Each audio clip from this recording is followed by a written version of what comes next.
My wife and I have been together almost 20 years. Our bedroom has been on a slow but gradual decline for the last 15 years. We sat down and had the talk a few months ago, where we hashed out the details of trying to rekindle the spark we once had. One of the main things we both agree upon were the need for date nights as well as other things. Things seem to improving, albeit at only marginally. Again, I'm the one initiating things, and 90% of time I get shot down. The usual excuses followed, i.e. too tired, not in the mood, child is awake, he's 18 years old and off doing his own thing, not feeling very well, headache, aches and pains act, and my personal favorite, we can't, as you've got to be up for work early in the morning. Anyhow, we persisted with the date nights. Out of 9 that I organized over the last 2 months, my wife canceled 7 of them, often without notice. Some even planned weeks in advance, when she'd breeze in after her work shift and announce she was going out with her friends. When I mentioned our date night we'd had planned, she claimed she'd simply forgotten, despite it being marked on the calendar on the fridge. Again, her idea. So on to this weekend. I've spent the last 2 weeks setting up a date night. So picture this: a whole weekend away, a suite in a 5-star hotel, dinner at a fancy Michelin star restaurant, tickets to the theater, something she's always wanted to do, even shopping for some fancy clothes. So I pick her up after work. I've packed some casual clothes for us both, toiletries act. I tell her I've got a surprise plan for her, and she immediately starts protesting, saying she has things to do. At this point, I'd already checked the calendar and checked with her friends that they didn't have plans for the weekend. I've told her that everything had been taken of and she didn't have to worry. She raised the issue of clothing, but I informed her that I'd got it covered. She seemed to calm down at this point, and off we set, although the atmosphere in the car was cold to say the least. Anyway, a few hours later we arrive at the hotel and check in. She seems to cheer up when she sees the suite we have. Her focus returns to me when she asks what I have planned, so I gave her a brief rundown, i.e. shopping, sightseeing, dinner and a show. So we have a light lunch in the hotel restaurant and head out to do some sightseeing. Saturday we headed out shopping ahead of our planned evening. Several hours later we return to the hotel to get ready for dinner. After a while she emerges from the bathroom. I can't put into words how amazing she looked, wearing a dark blue evening gown, matching lingerie, 4-inch heels, jewelry, hair and makeup done perfectly. Let's just say my jaw was on the floor. When she saw me staring, she smiled at me and gave me a twirl, and she looked as stunning as the day we tied the knot. So the dinner went as well as it could, although there was very little conversation between us. We hailed a taxi and headed out to the theater. At least I got a thanks for this part. I'd also arranged for a pair of mutual friends to join us at the theater. They'd managed to secure us our tickets, so we take our seats and being enjoying the show. Just as the intermission starts, I reach over and place my hand over hers to ask her if she likes the show so far. To my surprise, she snatches her hand away from mine like she'd just been bitten by a poisonous snake. She looks me square in the eyes and proceeds to tell me that whatever I was thinking was going to happen tonight when we got back to hotel, I could forget it. Her words almost dripping with disdain and venom, also loud enough so several people around us heard. Our friends didn't know where to look or what to say. My wife told me to shift because she needed to use the bathroom. At this point something inside me just snapped and I got up, apologized to our friends, informing them I was leaving and I hope they enjoy the rest of the show. I'd received a text message from my friends just as I got back to our hotel room, informing me they'd told my wife that I'd left and that she just shrugged her shoulders. Still seething with mounting anger, I decided I was heading home, so I packed my clothes and caught a taxi to the nearest train station and managed to get the last train home. I left a note for my wife along with the car keys so she could get herself home. From the moment I received the text from my friend to the time I got home, I didn't receive a single text message or phone call from my wife to inquire if I was okay or even where I was. This morning I made the decision to relocate to the guest room. I noticed I needed some new bedroom furniture, so I headed down to IKEA. Not my best decision, especially being a Sunday morning. I've given up building flat packs for the day. My wife, however, has asked what the new furniture, but I think she realized when she noticed my clothes and other personal items weren't in the master bedroom. She didn't say anything to me until about an hour ago when she asked me why I was being so childish. I politely explained the previous canceled date nights in favor of her friends and her, in my opinion, completely unnecessary outburst at me during the intermission at the theater. She just shrugged her shoulders again and asked if intimacy was all I was interested in. I brought up the issue of her attitude when I picked her up from work Friday afternoon with the intent of surprising her. She told me to deal with it. I'm currently sat on my rear deck typing this on my laptop while sipping a large glass of JD, debating on my next steps, the anger still bubbling inside me. Oop, thank you for your reply. My son is halfway through his college course ATM. I'm currently treating her with the same cold attitude that she's been showing me. Maybe I'm wrong and maybe TW. Wrongs don't make a right, but I want her to know how it feels firsthand. I've made plans this weekend to head out fishing with an old friend I haven't seen in a few years. I've got no intention of informing her where I'm going nor who with. I'll leave Friday afternoon before she finishes work. I don't know whether she's expecting or simply assuming I'll pick her up from work. The area where we fish had no mobile phone coverage, so for the most part I'll be unreachable. My son has an emergency contact for me if needed. Oop, the closest I got to an apology was that she said okay. I might have overreacted a little. At the minute I'm trying to keep calm, otherwise I'll likely end up doing something that'll come back to bite me on the arse later on down the road. All options are on the table at the minute, so I'm not ruling out divorce. Update 1. Well, where do I start? To begin with, my wife's best friend contacted me and asked what had gone on, as apparently my wife, I'll call her Beth, had told her only part of what happened. So I filled her in on all the gory details. To say she was shocked was an understatement. She proceeded to ask me what I planned to do, considering I was planning a trip to Paris for our anniversary later in the year. I stated that the trip wasn't going ahead, because of her actions at the theater. My darling wife still hasn't apologized for her actions/outburst. She still claims that she may have overreacted slightly, her exact words. Beth promptly called my wife and put her on speakerphone. Beth then proceeded to tear her a new one and, to add insult to injury so to speak, spilled the beans about the proposed trip to Paris for our anniversary. My wife proceeded to gush, saying that she knew I'd get over it as I couldn't say no to her. Her happy mood disappeared when Beth informed her that I'd canceled the trip not 10 minutes ago. As for our home life, since she decided I was moving back into master bedroom, I made the decision to relocate her belongings and personal items into the guest room and installed a lock on the master bedroom door. She kicked up a bit of stink about it, until I gave her the choice: either she's in the guest room or I am. For as it stands at the minute, I'm not prepared to share a room with her for the foreseeable future. I'm also in the process of separating our finances. My name has been removed from our joint accounts and limits on our joint credit cards have been reduced to low limit to prevent spending sprees. She's yet to notice any of these. I've called in a favor from a friend and had the house wired for audio and vision, and so far I've not seen any evidence that she's been cheating on me as others here have suggested. Also, I've got hold of her phone and installed an app there just to confirm my initial findings. I've also turned the house upside down in case she has a second phone stashed away. Again, I've found nothing suspicious. I've also spoken to a solicitor concerning a separation and eventual divorce. I've recently renewed my passport, which when it arrived my wife's first reaction was to ask if the trip to Paris was back on. I replied, or rather snapped back at her, that no, it wasn't back on and the possibility of it ever being planned again was virtually zero. She then proceeded to ask if that was the case, why did I bother renewing my passport? I replied by stating that I have almost 2 months of holiday time saved up from last year and this year, so I'm planning on flying out to California to see an old friend. We've arranged for a 2-week stay and then a few days over in Ohio to catch up with another buddy. Her jaw dropped to the floor. She appeared to be trying to say something but nothing was coming out. Yesterday morning when I got in from work, I found her sitting at the kitchen table along with Beth. By the look on my wife's face, I can only assume that Beth has tore into her again after confirming with our mutual friends who were present at the tea heater. My wife appeared to have been crying by the look of her eyes and face. Beth stood up, looked at me and said that my wife had something to say to me and that she would give us some privacy. I held up my hand to stop her and asked her to remain as witness to ensuing conversation. I'd already set my mobile phone to record just in case. My wife started to speak, which from the part of the first sentence she was able to get out before I cut her off seemed like a proper apology. I don't know if it was a genuine, sincere apology because, like I said, I cut her off before she could finish. I then reached into my bag and pulled out 2 A4 envelopes and placed them on the table in front of her. I then explained the contents on of the envelopes. The first one contained a rough draft of a separation agreement drawn up by my lawyer, which would likely end in us getting divorced. At hearing my words, she started bawling her eyes out again. Her friend calmed her down and asked her what she thought I'd do, as she mentioned that during our conversation Beth had picked up on my cold demeanor and tone. Beth also suggested that my wife had pushed me too far when she humiliated me in front of our friends after I went to the trouble of organizing everything, which it turns out by my wife's own admission was something she'd wish I surprise her with.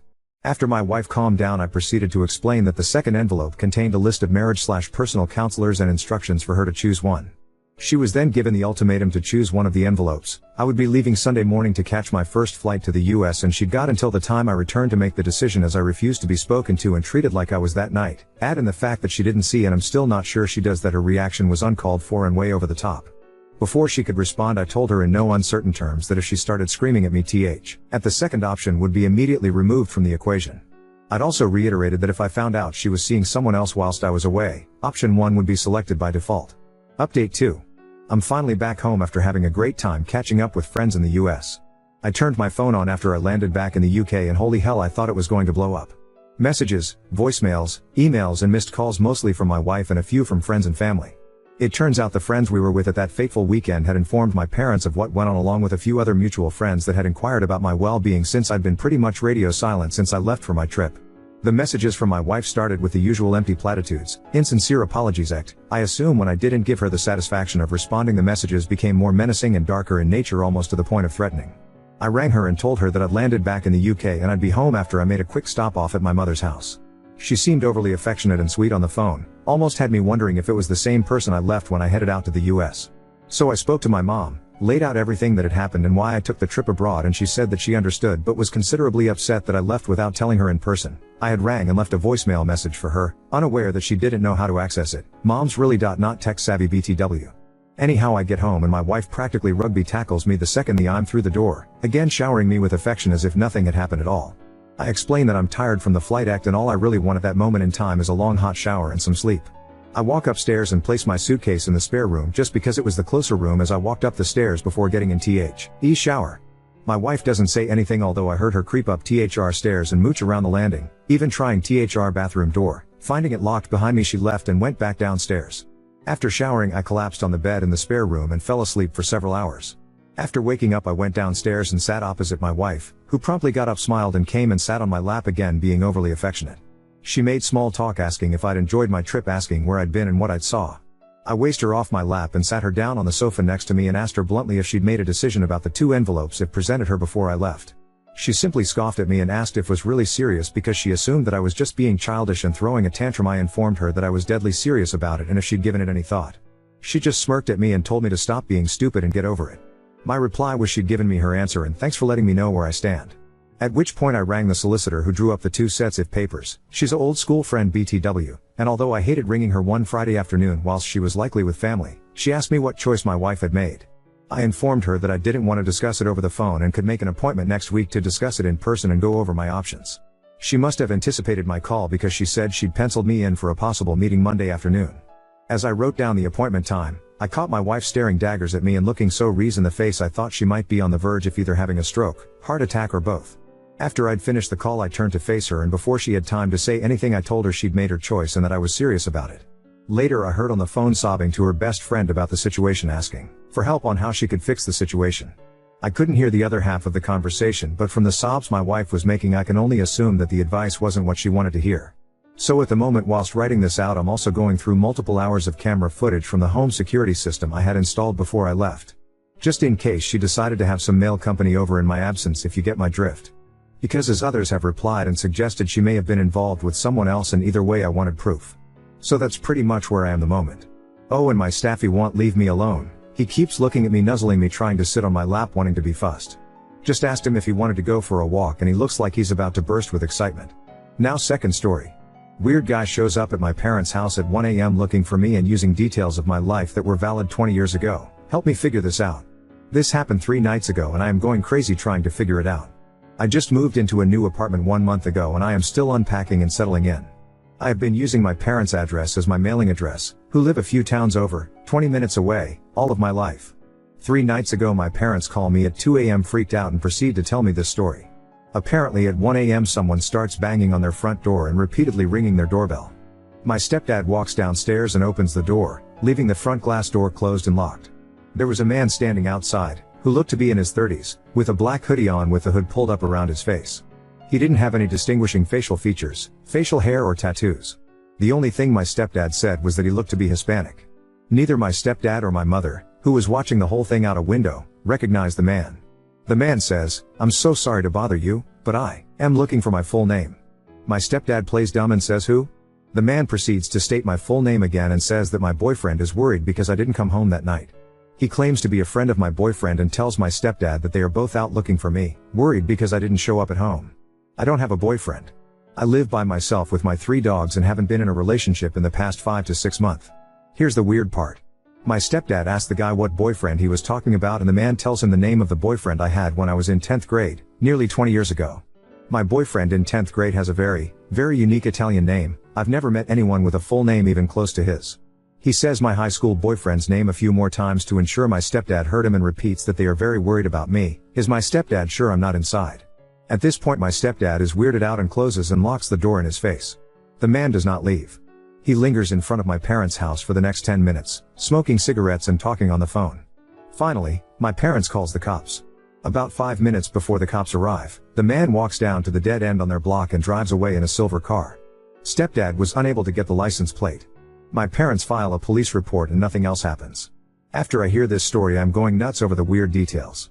How would someone know who I dated nearly 20 years ago, and what would the motive be of making up a story that included that weird detail about my past? I have not had contact with a 10th grade boyfriend in over a decade.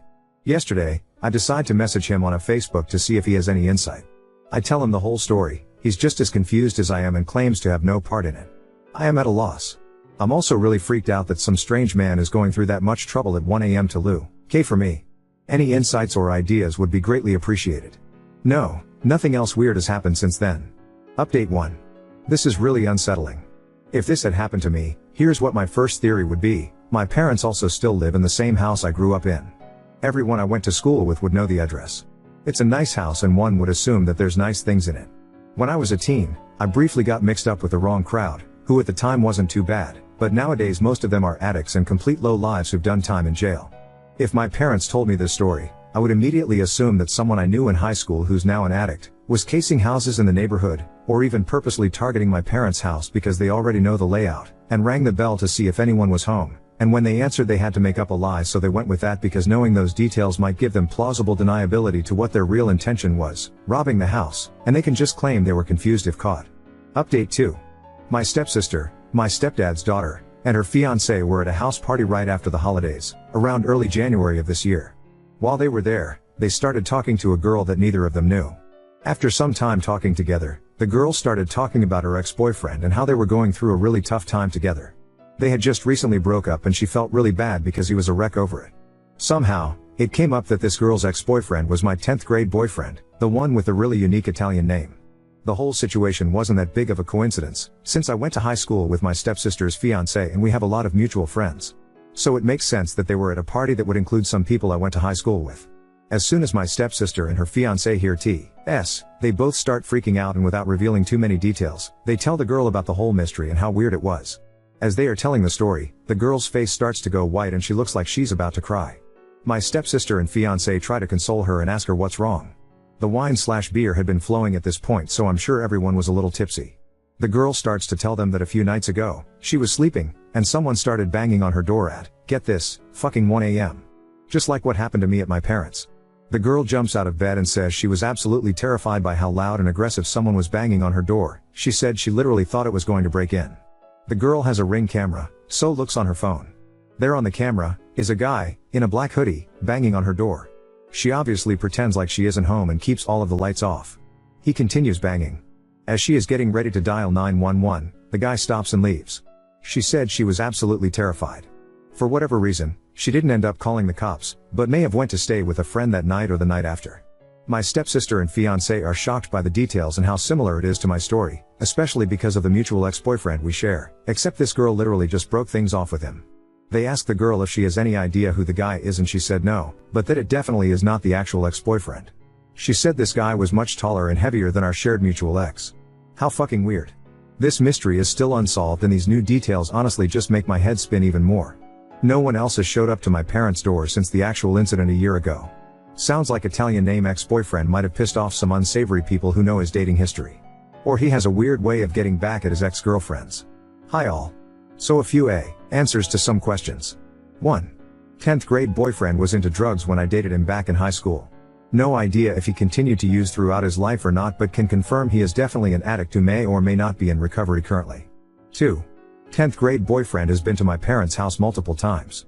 My parents still live in the same house I grew up in, and 10th grade boyfriend has been over many times while we dated in high school. I don't know where he currently lives, but he grew up about 10 minutes away from my parents' house. 3. 10th grade boyfriend and I had a horrific breakup. I met my high school sweetheart while I was dating him and broke up with him in a pretty messed up way. He held a grudge over it all throughout high school and was extremely nasty to me to the point of bullying. At one point, I had to get a security guard to escort me to classes because him and his friends were bullying me so badly. The bullying was only severe for the rest of 10th grade, but he definitely hated me all throughout high school. At one point, he did end up apologizing to me, and explained that he was just heartbroken over me breaking up with him, but at that point, I was way past the point of forgiving him. After graduating high school, we ran into each other maybe once or twice while I was home from college and he was totally cordial and nice with me and we laughed the high school experiences off. 4. I can definitely try reaching out to him on Facebook again and bringing back up this whole mystery with the added updates from his recent ex-girlfriend to see what his reaction is and gauge whether or not he's being truthful in it. I can also ask some mutual high school friends who know him about how he currently is, if he's into any shady shit or not. 5. My stepsis only gave me a first name and description of recent ex-girlfriend from the party. But I can go on 10th grade boyfriend's Facebook and look for her under his friends, then reach out to her on Spook Messenger to inquire about ring footage and ask her more questions, also see if she ever reached out to cops. I agree this is probably the best thing to do if I want more answers, but I agree I need to be careful as I still don't know what is going on here. 6. 10th grade boyfriend does not have a brother, just one younger sister that I remember back from high school. I decided I am going to try and find out the girl's full name so I can look her up on social media. I may even be able to find her with just the first name that I already know from my steps is telling me. I can go onto 10th grade boyfriend's Facebook and look in his friend list for a girl with the same first name who looks like she could have been his ex-girlfriend. He may even have pictures with her tagged, so it shouldn't be that hard, unless he wiped his social media clean of her after they broke up. When I am able to find her, I'm going to reach out to her and try and get some answers. I think this is the safest route since I still don't know 10th grade boyfriend's role in this, and I did already ask him once and he claimed to have no part in it or know anything, which may or may not have been a lie. Based on how scared my stepsis said this girl was, I'm betting she'll be willing to talk to me about it since we share the experience.